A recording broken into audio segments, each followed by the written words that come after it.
దేవుని యొక్క పరిశుద్ధమైన నామానికి మహిమ కలుగును గాక.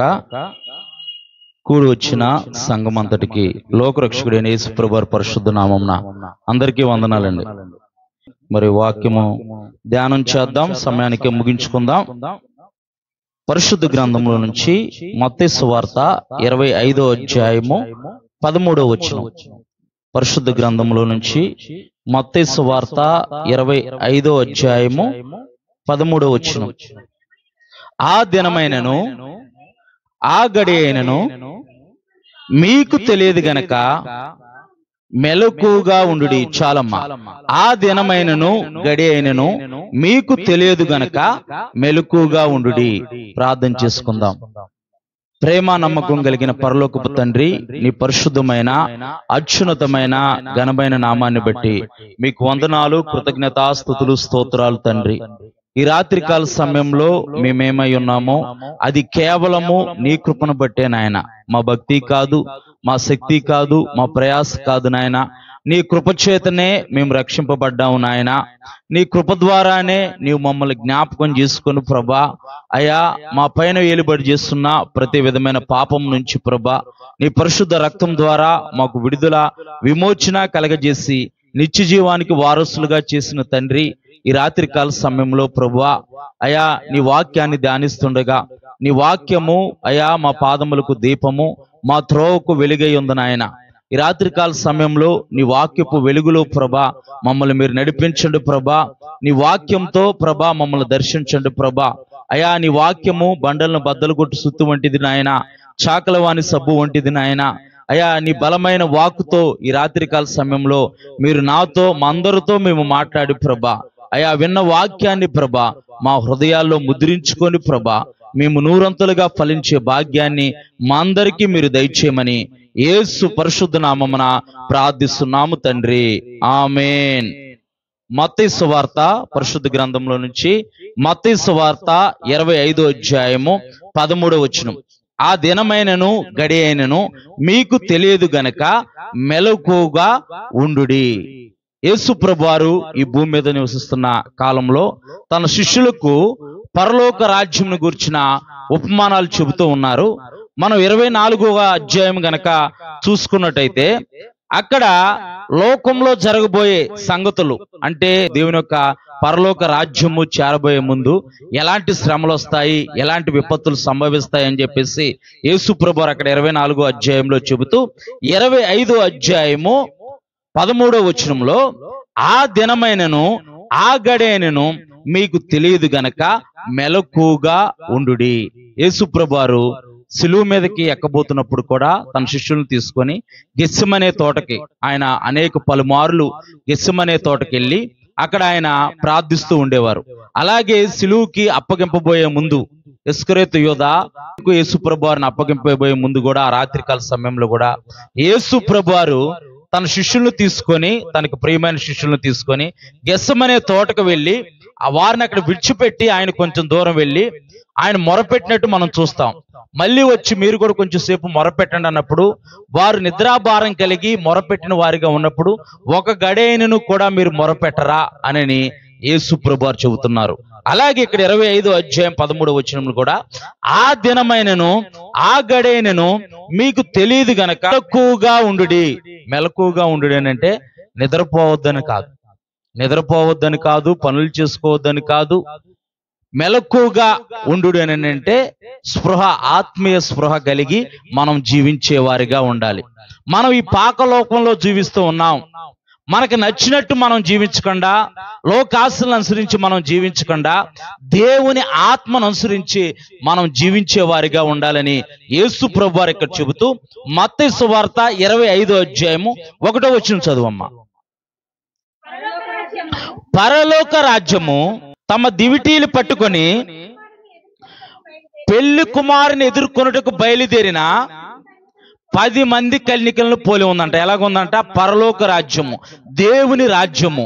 దేవుని రాజ్యము ఎలా ఉందని యేసు ప్రభువారు ఉపమాన రీతిగా చెబుతున్నారనంటే, పరలోక రాజ్యము తమ దివిటీలు పట్టుకొని పెళ్లి కుమారుని ఎదుర్కొనుటకు బయలుదేరిన 10 మంది కన్యకలను పోలి ఉంది. కన్యకలు అనంటే పవిత్రమైన వారు, పరిశుద్ధంగా జీవించేవారు, పాపాన్ని అసహించుకునేవారు, పాపానికి దూరంగా బ్రతికేవారు, పాపాన్ని అంటించుకోకుండా పాపంలో పాలిభాగస్తులై ఉండకుండా వారు పరిశుద్ధంగా ప్రత్యేకంగా జీవించేవారు.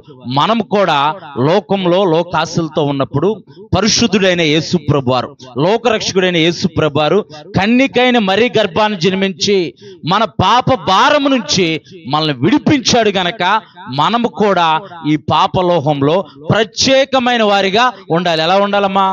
ప్రత్యేకమైన వారిగా ఉండాలి. ఇప్పుడు చూస్తున్న దినాల్లో ఎలా ఉన్నారనంటే, మేము క్రైస్తవులమే అని అంటున్నారు కానీ వారు ప్రత్యేకంగా ఉండట్లా. మేము దేవుని ఎరిగిన వారమే, మేము దేవుని బిడ్డలమే, మేము ఆదివారం సంఘానికి వెళ్తున్నాం అని అంటున్నారు కానీ చేతిలో పరిశుద్ధ గ్రంథ బైబిల్ని పట్టుకుంటున్నారు కానీ దేవుని వాక్యాన్ని ప్రకటిస్తున్నారు కానీ వారు ప్రత్యేకమైన వారిగా ఉండట్లేదు. వారికి నచ్చినట్టు వారు జీవిస్తున్నారు.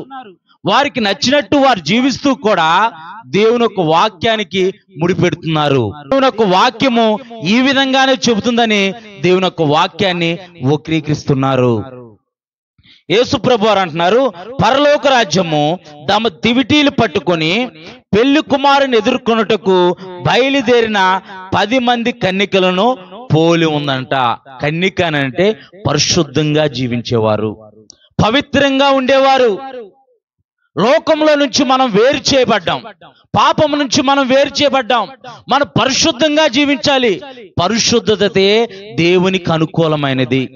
పరిశుద్ధత లేకుండా దేవుడికి ఇష్టడై ఉండటం అసాధ్యము. పరిశుద్ధత లేకుండా దేవుని చూడటం కూడా అసాధ్యమని దేవుని యొక్క వాక్యం చెబుతుంది. ఇక్కడ 10 మంది కన్యకలు బయలుదేరారంట. చదువమ్మా, 2వ వచనం చదువు. వీరిలో 5 బుద్ధిలేను. 10 మంది బయలుదేరారు. 10 మంది దేవుణ్ణి ఎరిగారు, దేవునిలో రక్షణలో కొనసాగుతున్నారు. వారిలో 5 బుద్ధి లేని వారంట. 5 బుద్ధి గలవారు. ముందుగానే ఇంట్రడక్షన్ లోనే యేసుప్రభు వారు చెబుతున్నారు, 10 మంది కన్యకలు బయలుదేరారు. అందుకే పేరుకే క్రైస్తవులాగా మనం జీవించే వారిగా ఉండకూడదు. మనం లోకం నుంచి వేరు చేయబడ్డాం. మనం ప్రత్యేకంగా జీవించాలి. శ్రమ అయినా, ఇబ్బంది అయినా, ఇరుకైనా, పోరాటాలైనా సరే మనం ప్రత్యేకంగా జీవించాలి. యేసు ప్రభువారు కూడా ఈ లోకంలోకి వచ్చి ఆయన ప్రత్యేకంగా జీవించారు. మనం ప్రత్యేకించబడిన వారమని మనం ఎప్పుడైతే గుర్తెరుగుతామో, ఎప్పుడైతే మనం ప్రత్యేకించబడమని దేవుని యొక్క వాక్యము మనకు రూఢిగా చెబుతుందో మనం కూడా ప్రత్యేకంగా జీవించాలి. ప్రత్యేకంగా జీవిస్తేనే మనల్ని చూసి అనేకులు తెలుసుకుంటారు. వీరు దేవుని బిడ్డలని మనల్ని చూసి అనేకులు తెలుసుకుంటారు. మనం కూడా లోకంలో కలిసిపోయి జీవిస్తే ఇప్పుడు అదే జరుగుతుంది. ఆ ట్రెండ్ ఫాలో అవుతున్నారు చాలా మంది. మీరు కూడా చూసుంటారు. గత వారంలో వాట్సాప్లో వాటిలో హల్చల్ అయింది. ఏంటనంటే ఎవరిష్టం వాళ్ళదంట. నా ఇష్టం నాది, నా ఇష్టం నాది అని అంటున్నారు. దేవుని యొక్క వాక్యం ఆ విధంగా చెప్పట్లేదు. ఇక్కడ చెబుతూ 10 మంది బయలుదేరారు. 10 మందిలో 5 ఎవరంట? బుద్ధి లేని వారంట, బుద్ధిహీనత కలిగిన వారు. వారు పైకే భక్తి పరుల్లాగా ఉన్నారు. రక్షణ అయితే పొందారు, దేవుని మాటలైతే వారు ధ్యానిస్తున్నారు, కానీ వారిలో ఏమి లేదనంటే మారు మనసు లేదు. వారి హృదయం మార్పు చెందలా. మార్పు చెందిందనని వాళ్ళు ఫీల్ అవుతున్నారు అంతే. మార్పు చెందిన వారిగా వారు కనపడుతున్నారు లోకానికి. అందుకే యేసు ప్రభువు వారు చెబుతూ అంటున్నారు, 5 బుద్ధి లేని వారంట, మిగతా 5 ఎవరంట? బుద్ధి గలవారంట. 5 బుద్ధి లేని వారు, 5 బుద్ధి గలవారు. బుద్ధియు జ్ఞానముల సర్వ సంపదలు యేసుక్రీస్తునందే గుప్తములై ఉన్నాయి. దేవుని యొక్క వాక్యం చెబుతుంది. దేవుని యందు గుప్తములైన ఆశీర్వాదాన్ని మనం పొందుకునే వారిగా ఉండాలి, కానీ దేవుణ్ణి ఎరిగి కూడా దేవునికి దూరంగా బ్రతికే వారిగా మనం ఉండకూడదు. 5 బుద్ధి లేని వారిగా ఉన్నారు, 5 బుద్ధి గల వారిగా ఉన్నారు. చదువమ్మ. బుద్ధి లేని వారు తమ దివిటీలు పట్టుకొని తమతో కూడా నూనె తీసుకొని పోలేదంట. ఏం తీసుకొని పోలేదంట? నూనె తీసుకొని పోలేదంట. ఇక్కడ కొన్ని వస్తువుల్ని మనం చూస్తాం. ఒకటి దివిటి, రెండోది సిద్ధ, మూడోది నూనె.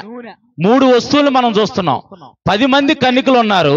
వారిలో 5 బుద్ధి గలవారు, 5 బుద్ధి లేనివారు. బుద్ధి లేని వారు ఎలా ఉన్నారో ఇక్కడ దేవుని యొక్క వాక్యం చెబుతుంది. బుద్ధి లేని వారు తమ దివిటీలు పట్టుకొని తమతో కూడా నూనెను తీసుకొని పోలేదు. దివిటి అని అంటే దేవుని యొక్క వాక్యము. దేవుని నామానికి మహిమ కలుగును గాక. నీ వాక్యము నా పాదములకు దీపమై ఉంది, నా త్రోవకు వెలుగై ఉంది. నీ వాక్యమే నా బాధలో నాకు నెమ్మది కలగజేస్తుందని దేవుని యొక్క వాక్యం చెబుతుంది. వారు దేవుని యొక్క వాక్యాన్ని పట్టుకున్నారు, దేవుని యొక్క వాక్యంతో వారు జీవిస్తున్నారని వారు అనుకుంటున్నారు. కానీ దినదినము దేవుని యొక్క వాక్యాన్ని ధ్యానించేవారు ఉండట్లేదు. దేవుని యొక్క వాక్యాన్ని ధ్యానించి వాక్యానుసారంగా వారు జీవించేవారుగా వారు లేరు. చదువమ్మ ఒకసారి, ఆ వచనం చదువు ఒకసారి. బుద్ధి లేని వారు తమ దివిటీలతో కూడా తమతో కూడా నూనె తీసుకొని పోలేదు. 5వ వచనం చదువమ్మా. పెళ్లి కుమారుడు ఆలస్యం చేయగా వారందరూ కునికి నిద్రించుచుండిరి. అర్ధరాత్రి వేళ ఇదిగో పెళ్లి కుమారుడు అతన్ని ఎదుర్కొన రండని అవన కేక వినబడెను. ఇక్కడ బుద్ధిగల కన్యకులు, బుద్ధి లేని కన్యకులు ఉన్నారు. బుద్ధి లేని కన్యకులేమో దివిటీలు పట్టుకున్నారు. సిద్ధులోనే వారి దగ్గర ఏం లేదంటే నూనె లేదు. సిద్ధ మన యొక్క శరీరం అయితే, నూనె దేవుని యొక్క ఆత్మ. దేవుని నామానికి మహిమ కలుగును గాక. వారు దేవుని ఆత్మతో వారు నింపబడట్లేదు. దేవుని యొక్క వాక్యం వారి చేతిలో ఉంది. దినదినము వారు దేవుని యొక్క వాక్యాన్ని ధ్యానించేవారిగా వారు లేరు. వారి యొక్క సిద్ధుల్లో ఏమి లేదు, నూనె లేదు. వారు ఆత్మతో నింపబడిన వారిగా లేరు. దేవుని యొక్క వాక్యం చెబుతుంది, మీలో పరిశుద్ధాత్మ నివసిస్తుంది. మీరు మీ సొత్తు కాదు, దేవుని సొత్తు అని దేవుని యొక్క వాక్యం చెబుతుంది. ఒక్కసారి 5వ వచనం ఒకసారి మొదటి నుంచి చదువమ్మా. 5వ వచనం. పెళ్లి కుమారుడు ఆలస్యం ఏం చేశాడంట? పెళ్లి కుమారుడు ఆలస్యం చేశాడంట. చాలు. పెళ్లి కుమారుడు ఆలస్యం చేస్తే వారందరూ ఎవరు? బుద్ధిగల కన్యకులు, బుద్ధి లేని కన్యకులు ఇద్దరు నిద్రపోయారు. ఇద్దరు కునికి ఇద్దరు నిద్రపోయారు. మనం పెళ్లిల్లో కనుక చూస్తూ ఉంటే ఎవరు ఆలస్యం చేస్తూ ఉంటారు? పెళ్లిళ్ళు ఎవరు ఆలస్యం చేస్తూ ఉంటారు? పెళ్లి కూతురు ఆలస్యం చేస్తూ ఉండేది. పెళ్లిల్లో పెళ్లి కుమారుడు ముందే వచ్చి కూర్చుంటాడు అనమాట. పెళ్లి కూతురు 2 గంటలకు 3 గంటలకి పాస్టర్ గారు, అమ్మా టైం అయిపోతుందమ్మా, అమ్మా ఇంకా ఎంతసేపు అమ్మా, ఇంకా టైం అయిపోతుందమ్మా, రెండమ్మా అంటే వీళ్ళేమో వేసిన మేకప్ వేసి కట్టింది కట్టకుండా మ్యాచింగ్ చూసుకుని అప్పుడు మ్యాచింగ్ చూసుకొని ఏది 1 నెల రోజులు 2 నెలలు టైం ఉండంగానే 1 నెల రోజులు 2 నెలలు టైం ఉండంగానే వారు సిద్ధపడి ఉండకుండా పెళ్లి ఇంకొక 10 నిమిషాల్లో ఇంకొక గంటలో ఉందనంగా పెళ్లి కూతురుని రెడీ చేయటంలో వారు మునిగి తేలుతా ఉండి ఈ లోపల టైం అయిపోతా ఉండేది. ఒకరోజు నిడదవోలు దగ్గర మేము రిసెప్షన్కి వెళ్ళాం. దేనికి? రిసెప్షన్కి వెళ్ళాం. పెళ్లి అయిపోయింది, రిసెప్షన్కి వెళ్ళాం. పెళ్లి కూతురు తరపోళ్ళు, పెళ్లి కొడుకు తరపోళ్ళు, పాస్టర్లు అందరూ కూడా 10 గంటలకు వచ్చేసాం. ఎన్ని గంటలకు వచ్చాం? 10 గంటలకు వచ్చాం. పెళ్లి కూతురు పెళ్లి కొడుకు మాత్రం 12 గంటలకు వచ్చారు. పెళ్లి కూతురు పెళ్లి కొడుకు 12 గంటలకు వచ్చారు. ఏంటని అడిగితే లేట్ అయిపోయింది అంటున్నారు. లేట్ అయిపోయిందండి, లేట్ అయిపోయింది. ఈ 10 మంది కనికలు పెళ్లి కుమారుడు ఆలస్యం చేస్తున్నాడని కునికి నిద్రించారంట. చదువమ్మా.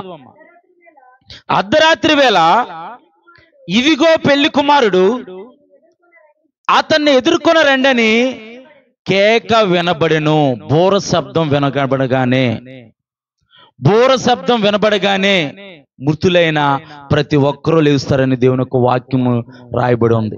సజీవులమైన మనము కూడా దేవుని యొక్క మహిమను ధరించుకొని మధ్య ఆకాశానికి ఎత్తబడతామని దేవుని యొక్క వాక్యం రాయబడి ఉంది.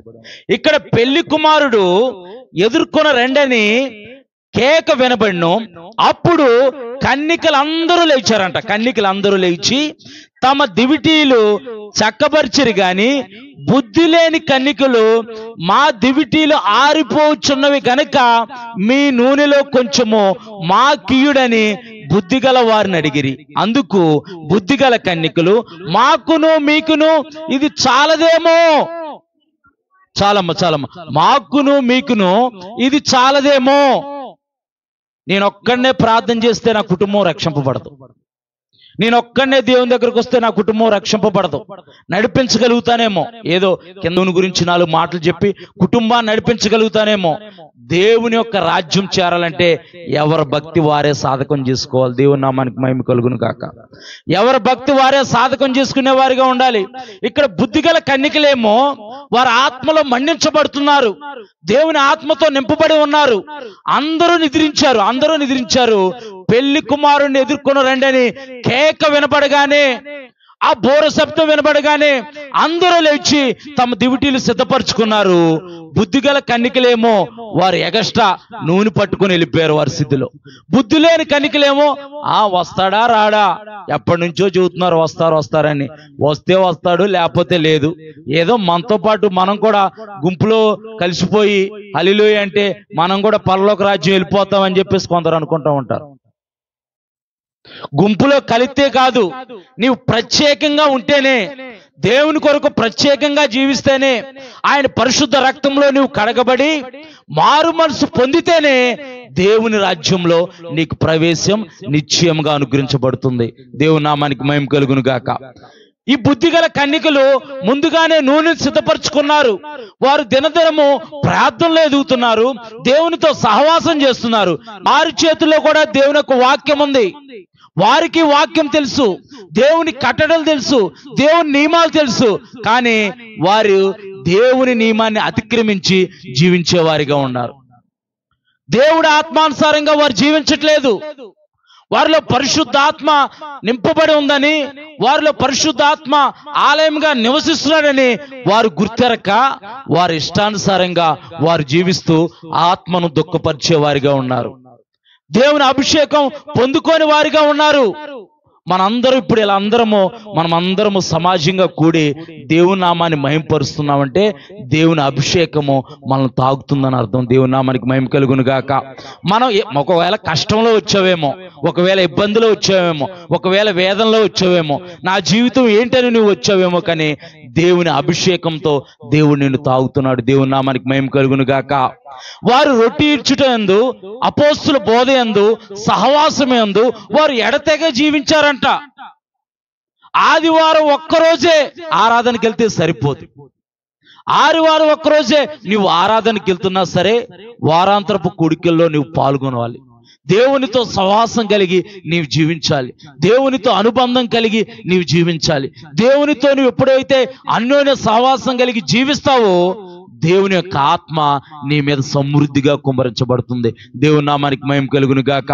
వీరు ఆత్మ లేని వారిగా ఉన్నారు.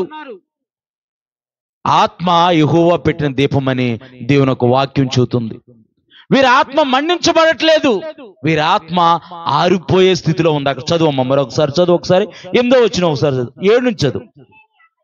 7 నుంచి చదువమ్మ. అప్పుడు ఆ కన్నికలందరూ లేచి తమ దివిటీల్ని చక్కపరిచిరు గాని బుద్ధి లేని ఆ కన్నికలు మా దివిటీలు ఆరిపోవచ్చు. అప్పటిదాకా వీళ్ళు ఏం చేశారు? కునుకుపాటు పడ్డారు, నిద్రలో ఉన్నారు. వీరు నిద్రలో ఉన్నారు, కానీ ఆత్మలో వీళ్ళు మెలకు కలిగి ఉన్నారు. ఎప్పుడు పెళ్లి కుమారుడి స్వరం వినపడిద్దా? అందుకే మనం ముందుగా చదువుకున్నాం 13వ వచనం. ఆ దినమైనను ఆ గడియనను మీకు తెలియదు గనక మీరు మెలకుగా ఉండుడి. అదే యేసు ప్రభు రేపు సాయంత్రం వస్తానంటే అందరూ సిద్ధపడిపోతారు. పలానా డేటు పలానా రోజు అని చెబితే అందరూ సిద్ధపడతారు. యేసు ప్రభు వారు అన్నారు, కాలములు సమయములు తండ్రి ఆధీనంలో ఉన్నాయి, నాకు కూడా తెలియదు అని అన్నారు. ఒక ప్రవచనం చెప్పారు యేసు ప్రభు వారు. అంజూరపు చెట్టు చిగురుస్తుంది అని అనగానే ఆయన ద్వారము యొద్దనే ఉన్నాడని తెలుసుకునుడి. మనందరికీ తెలుసు, గత నెలలో ట్రంప్ అమెరికాకి ప్రెసిడెంట్ అయ్యాడు. అతను మొట్టమొదటిగా ప్రెసిడెంట్ అయినప్పుడు యెరూషలేముని క్యాపిటల్ సిటీగా ఆయన ఎంపిక చేశాడు. అప్పటి వరకు అసలు చాలా దేశాలు కూడా యెరూషలేము ఒక దేశమని చాలా దేశాలు కూడా దాన్ని ఐడెంటిఫికేషన్ చేయలేదు. ఎప్పుడైతే ట్రంప్ వచ్చాడో ట్రంప్ వచ్చి యెరూషలేముని క్యాపిటల్ సిటీగా ఎప్పుడైతే అనౌన్స్మెంట్ చేశారో అప్పుడు ఆ ప్రవచనం నెరవేరబడింది అని చెప్పేసి అనేక మంది బైబిల్ పండితులు చెబుతున్నారు. అంటే ఆయన ద్వారము యొద్దనే ఉన్నాడనని. ఇప్పుడు 7 సంవత్సరాల తర్వాత, ఇప్పుడు మళ్ళీ 7 సంవత్సరాల తర్వాత మళ్ళీ ఆయన ప్రెసిడెంట్ గా ఎన్నికయ్యాడు. ఇప్పుడు అనేక మంది బైబిల్ పండితులు, అనేక మంది బైబిల్ స్కాలర్స్ చెబుతుంది ఏంటంటే, ఇప్పుడు దేవుని యొక్క మందిరము యెరూషలేములో కట్టబడటానికి, మూడోసారి దేవుని యొక్క మందిరము కట్టబడటానికి ఆస్కారం ఉందనని వారు రూఢిగా చెబుతున్నారు. ఆయన ద్వారము యొద్దనే ఉన్నాడని దేవుని యొక్క వాక్యం చెబుతుంది. మొదటిసారి ట్రంప్ ఎప్పుడైతే ప్రెసిడెంట్ గా ఎన్నికయ్యాడో ఆ తర్వాత 7 సంవత్సరాల్లో ఎటువంటి విధ్వంసం జరిగిందో మనందరికీ తెలుసు. ఇక్కడ మత్తయి సువార్త 24వ అధ్యాయంలో రాయబడినట్టుగానే జనం మీదకి జనము, రాజ్యం మీదకి రాజ్యము, తెగులు వచ్చినా రాలేదా? కరోనా అనే తెగులు వచ్చింది. ఇప్పుడేమో బర్డ్ ఫ్లూ అనే తెగులు ఇప్పుడు ఒకటి వ్యాపిస్తుంది.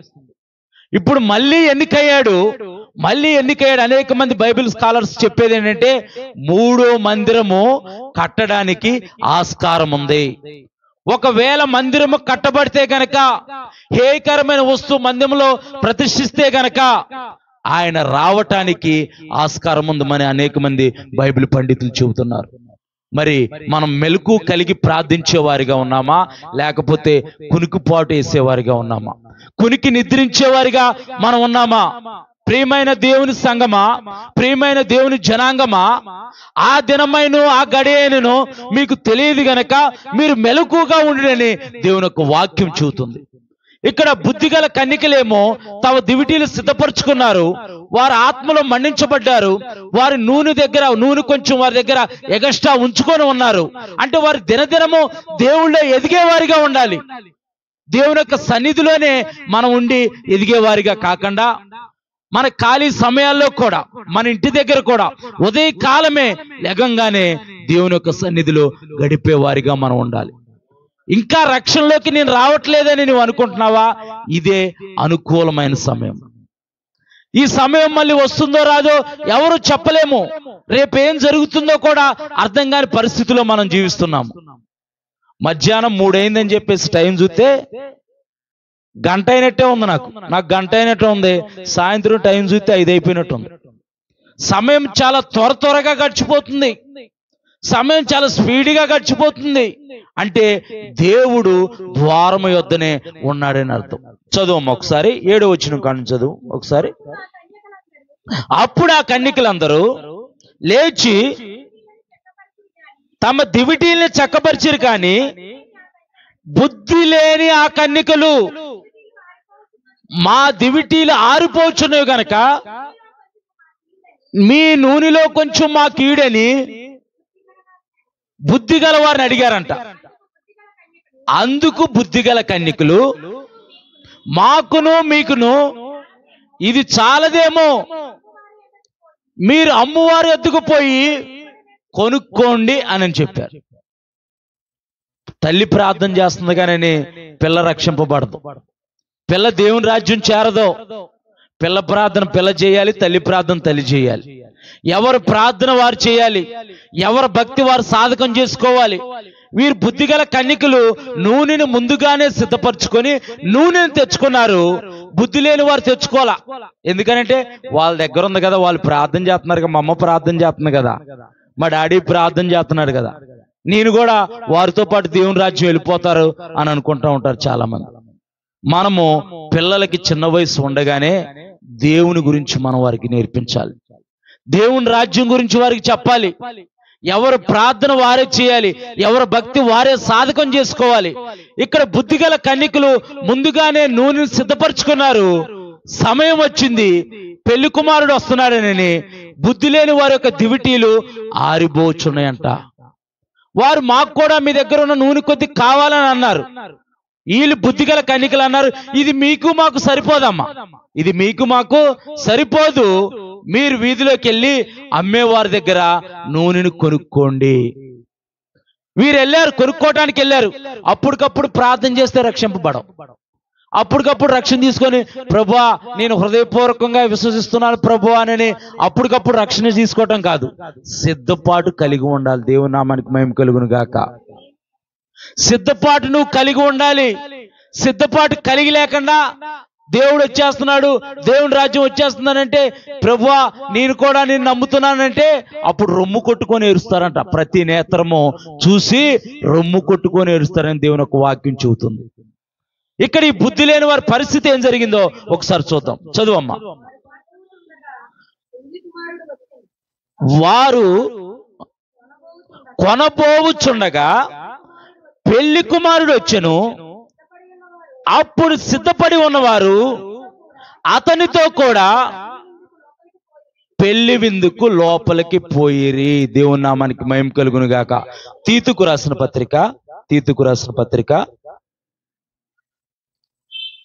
2వ అధ్యాయము 11వ వచనం. తీతుకు రాసిన పత్రిక 2వ అధ్యాయము.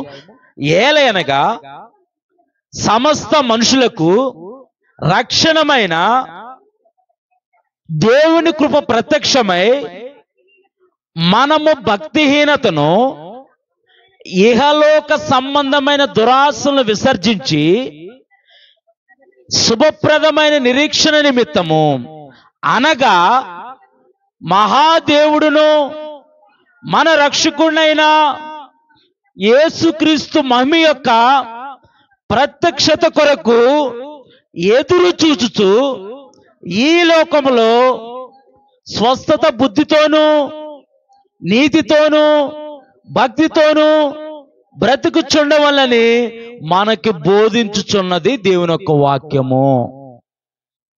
నీతితోనూ స్వస్థత బుద్ధితోనూ భక్తితోనూ మనం జీవించే వారిగా ఉండాలి. వీరు పైకి భక్తి కలవారై ఉన్నారు, దేవుని యొక్క శక్తిని ఆశ్రయించే వారిగా వారు లేరు. దేవుని యొక్క శక్తిని తునీకరించే వారిగా వారు ఉన్నారు. వారి స్థితిలో నూనె సిద్ధపరచుకోలేదు, ఆరిపోయే స్థితిలో ఉన్నాయి. ప్రియమైన దేవుని జనాంగమా, ఈ రాత్రికాల సమయంలో మనం ఏ స్థితిలో ఉన్నాం?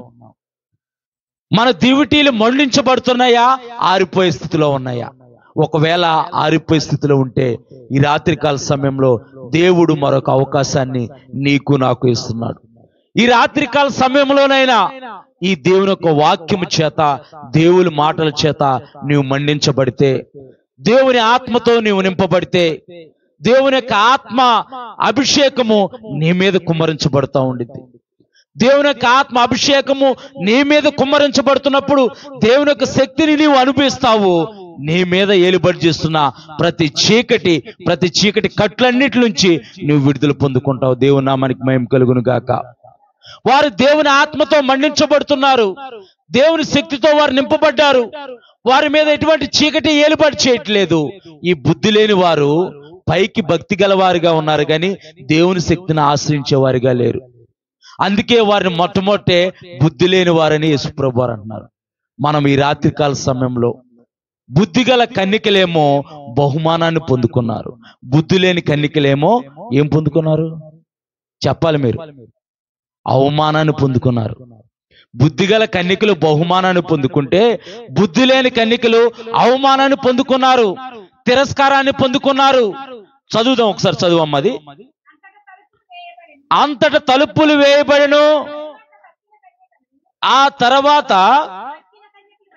తక్కిన కన్యకలు వచ్చి, అయ్యా అయ్యా మాకు తలుపు తీయమని అడగగా, అతడు మిమ్మల్ని ఎరుగునని మీతో నిశ్చయముగా చెప్పుచున్నాను.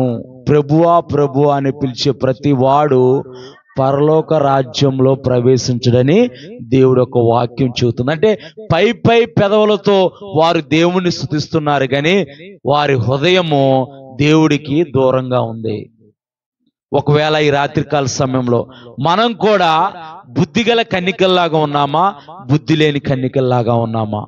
బుద్ధిగల కన్యకల్లాగా మనం ఉంటే గనక దేవుని రాజ్యంలో ప్రవేశము నీకు సమృద్ధిగా కలుగుతుంది. బుద్ధి లేని కన్యకలుగా మనం జీవిస్తే గనక ఈ రాత్రికాల సమయంలో మన దివిటీల్ని మనము దేవుని యొక్క ఆత్మతో నింపుకోవాలి. మన దివిటీలను మనము మండించుకోవాలి దేవుని యొక్క ఆత్మతో. దేవుని యొక్క ఆత్మ నీలో నివసిస్తుంటుంటే, దేవుని యొక్క ఆత్మ నివసించడానికి నీవు హృదయంలో చోటిస్తే నీవు దేవుని యొక్క రాజ్యంలో ప్రవేశిస్తావు.